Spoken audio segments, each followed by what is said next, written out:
I wasn't really following the hype of Elden Ring back before its release. I always assumed FromSoft games would be too hard for me, and that it'd just be a waste of money.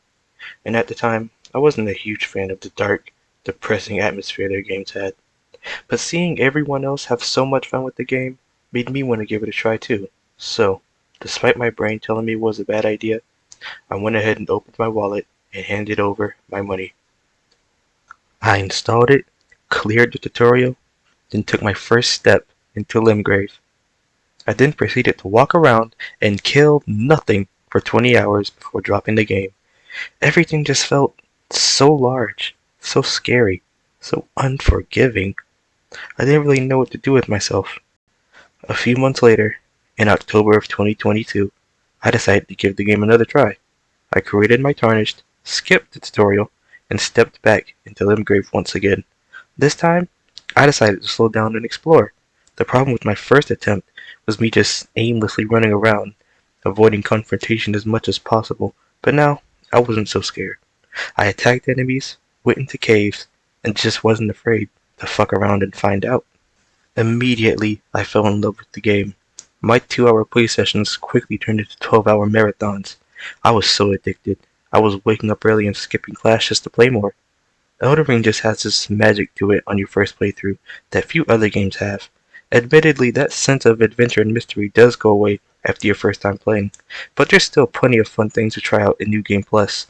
This game really feels like you're going on an epic adventure, with so many enemies and characters to meet in varying environments.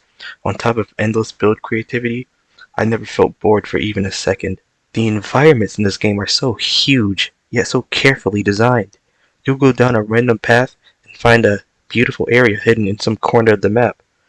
It truly feels like a living, breathing world inside of a disc. And that depressing atmosphere I mentioned earlier, it's actually one of my favorite things about FromSoft's games now. I traveled through the worlds between, oh my god. I traveled through the lands between, discovering secrets and mercilessly slaying every god and lord who stood in my path. And then, it was over. After 114 hours, my journey had come to an end. No more bosses, no more places to explore. I had beaten my first Souls game. It was bittersweet. The stats I leveled up were mostly Faith and Arcane, with a little bit of Dex and Strength. I wanted to go with a dark, flaming Blood Knight spellcaster hybrid sort of thing. I say it turned out pretty well. She's beautiful, right?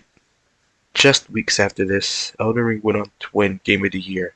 But honestly, I think that's an understatement. Very rarely does a game this massive, with this much quality come around. It's not just Game of the Year, it's the game that defines this decade. A few months later, FromSoft announced that Elden Ring would be getting an expansion, and so, the wait began. For nearly 2 years, I watched game shows, desperate for just a crumb of Shadow of the Erdtree news. I might have cried at some point, but finally, in February 2024, the first trailer for Elden Ring's DLC released.